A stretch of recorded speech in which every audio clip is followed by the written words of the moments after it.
What is the wildest place to bird in the United States?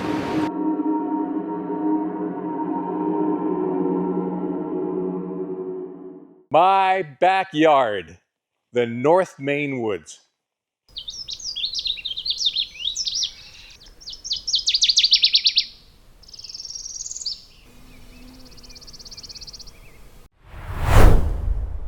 Tell somebody where you're going. In an emergency, once you cross this bridge, you're going to be hard to find. Oh, good. The eagles nested all right this year. They don't succeed every year in raising a brood over there, but that nest has been there forever. This is the North Maine Woods. You don't have to look for birds here. There are so many, you just let them wash over you.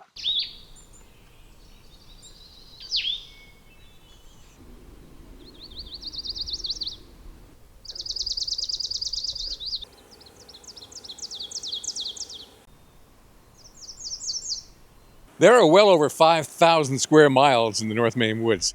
This is the largest unbroken forest in the east and larger than most forests in the west. And unlike other huge forests, you can go just about anywhere in this woods due to a bunch of quirks in history. In the early 1970s, the log drives on rivers ended, and they built a whole network of roads to get the timber out. This is the Golden Road. It's the backbone of a lot of other roads that goes from here to Quebec. Anywhere else you can bird a park, a refuge, a land trust. Here you can bird an entire forest. Just get out and look. This one's called Ragged Stream, I guess because it looks like one.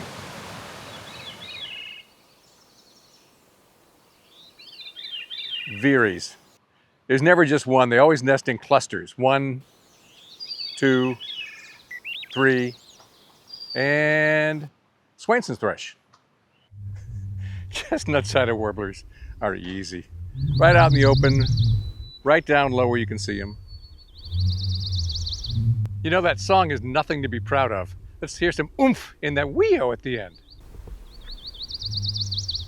Mourning warbler, on the other hand, that little twerp was singing the moment I pulled up, sang twice, right back there, and not a peep since, no movement, no nothing. He's giving me nothing. Don't be alarmed, but that is one fresh moose track.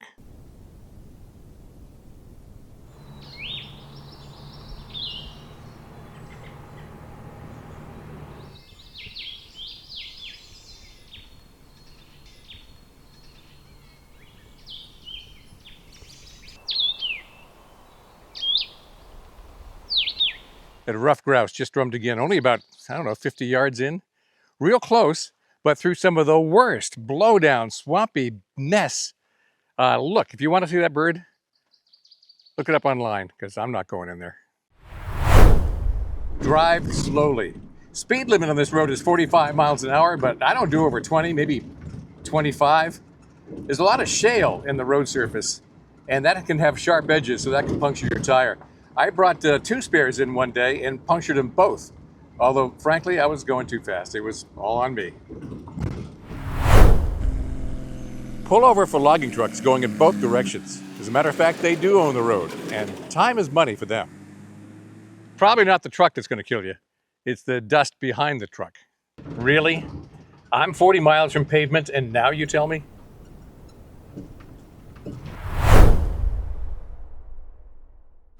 Don't park on the side of the road. Don't park on blind corners. Don't stop on bridges. I don't think they're moving much timber right now because this road would be in much better shape if they were.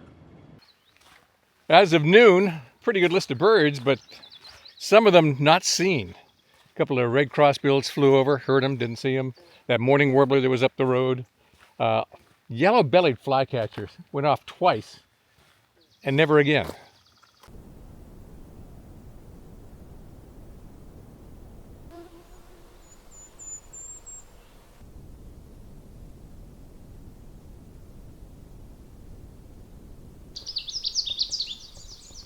This may seem a little strange or even cocky, but I'm not even wearing my binoculars. These are all old friends.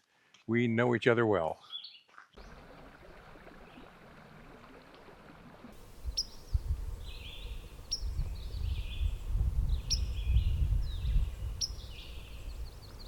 As any Google map can show you, all the paved roads go around this working forest.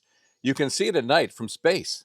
You can even see where the Quebec border is because you can see where roads and towns begin again.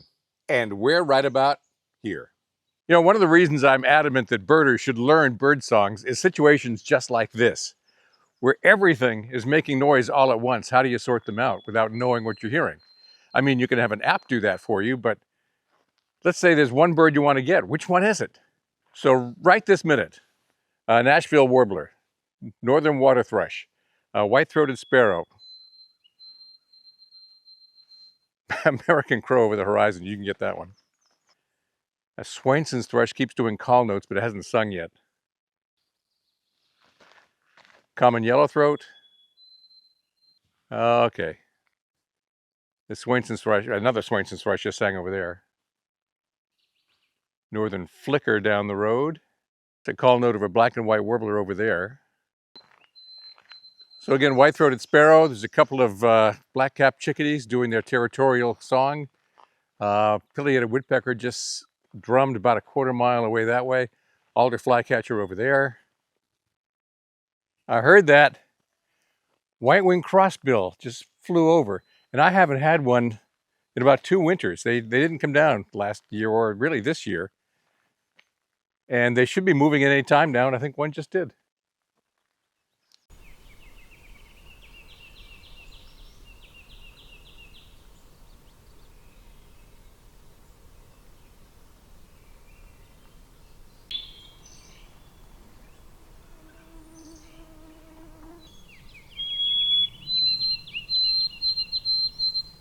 Got him.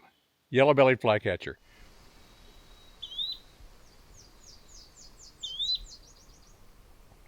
Most impressive thing about all these birds right here is I didn't go anywhere.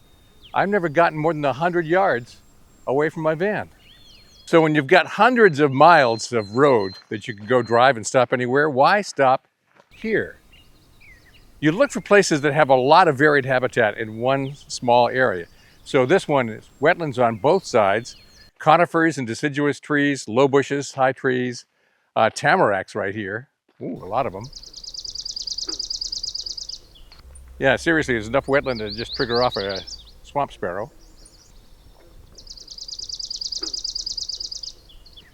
There we go, my first bear of the trip. Maine has more black bears than any state east of the Mississippi, and really has as many black bears as any state except Alaska. So in Maine, black bears don't want to be near people. Every single bear I ever met will run the moment he realizes you're there. With the exception of the one that keeps coming up on my porch to check out my compost pile. That little sow, she's gotten annoying. Truth is, we don't have venomous snakes in Maine. The only thing I worry about is a moose with a calf. And right now, the calf would be about a month old, which means mom is going to be a little testy. This is a 2-day adventure. Today was all about driving the roads and getting out at good spots. Tomorrow is all about walking some of the side roads. After a good night's sleep at a camping spot so remote, even Google Earth doesn't know where it is. My campsite for the night, and there's nobody else here for miles. The campsite is Umbazookskus West. Good luck trying to find it. The thing is, Umbazookskus is the lake that's through the woods over there. This isn't it. This is Chesuncook. Seems like kind of a wild, serene place, doesn't it? Well, it wasn't always. This used to be 4 different lakes. But in order to get the wood out of the timberlands here down to the mill at Millinocket, they ultimately dammed up the southernmost lake and backed all the water up to here to form one big lake. So, a few centuries ago, this is not what it looked like. I know, hard to wake up to, right? Of course, one of the problems is Maine is on the eastern edge of the time zone, so sunrise this time of year is at 4:30 in the morning. A little foggy this morning, or is it just me? That is Baxter State Park over there where those mountains are. Telos Lake down there, Round Pond right here, and Chamberlain Lake is through the thoroughfare here. And 48 years ago, almost to the day, that's where I spent my honeymoon. Well, and my wife was there too. It's not a rule up here in the woods, but it does help to know where the outhouses are. What? Lake Umbazookskus. Can you imagine anywhere in the eastern United States a lake this big with not a single building on it? Never drive farther down a side road than you're willing to walk back out. There's some places too deep in the woods you just don't want to get stuck. Ever since I started walking this road, it's just gotten better and better. Such a strong mix of habitats, all concentrated right along the edge of this road. It's just breathtaking. Now, the truth is, there are roads like this all over the North Woods. You just have to find them, which is the other thing I like doing. Drive the whole forest and see what turns up. You are seeing these, right? A pair of black-backed woodpeckers. But I wish it was a better look. They're 50 yards away.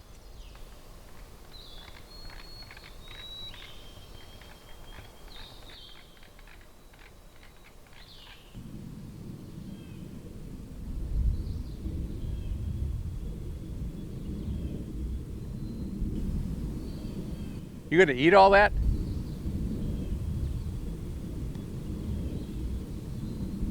Can I have some?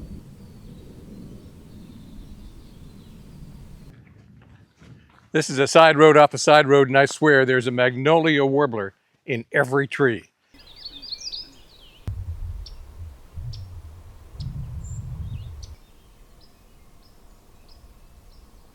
And whatever tree doesn't have a magnolia warbler is a Nashville warbler.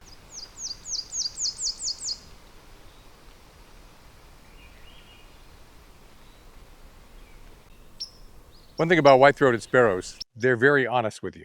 If you're near the nest, they will tell you, and tell you, and tell you. When the dark-eyed juncos are snapping like that, it's because you're near the nest. So let's just move on. That is a red crossbill. So why bird the North Maine Woods? Because of habitat like this. It is so varied wherever you go, and this section right here, you'd have to go well up into Canada to find something this good. In fact, where we are right now is north of most Canadians because of how far up Maine stretches.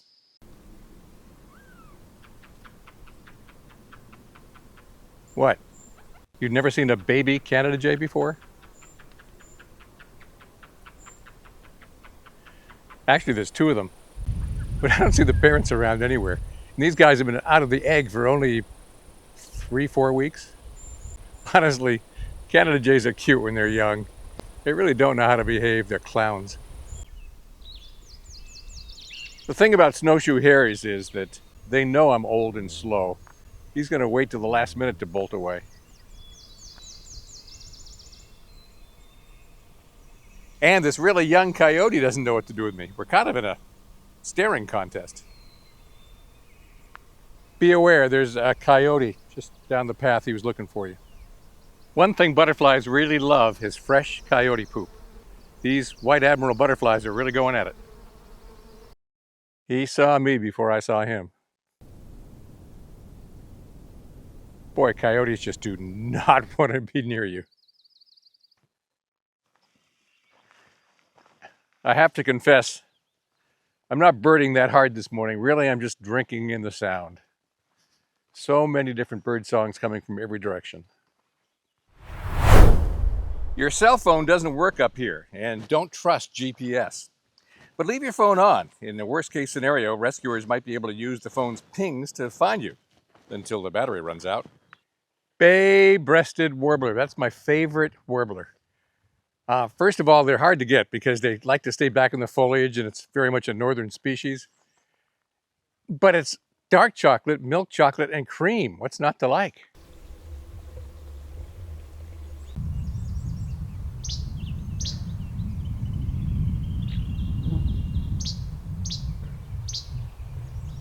These least flycatchers must have a family because they're interacting with a lot of really cool and weird noises.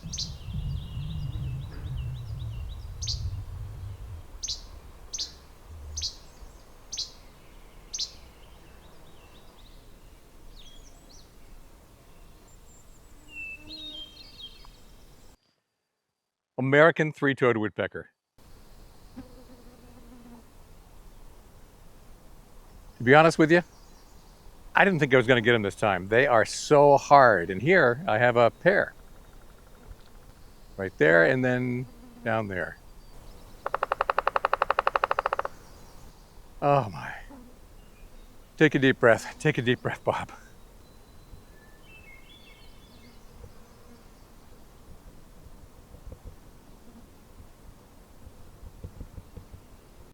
Can you believe this? I got both of them. Blackback woodpecker a while ago, and now 2 American three-toed woodpeckers. And these guys, these are the hardest bird to get in Maine. That may be an outrageous claim, but it may not be. And this is what I had to walk over to get here. You know, the most dangerous thing in the North Maine woods isn't the moose, it isn't the bears, coyotes will never bother you. It's the footing.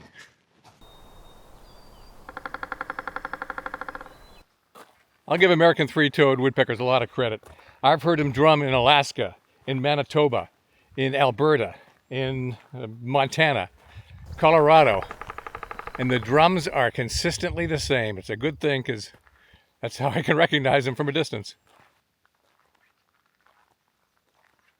That's a 2.5-hour walk down an unused logging side road.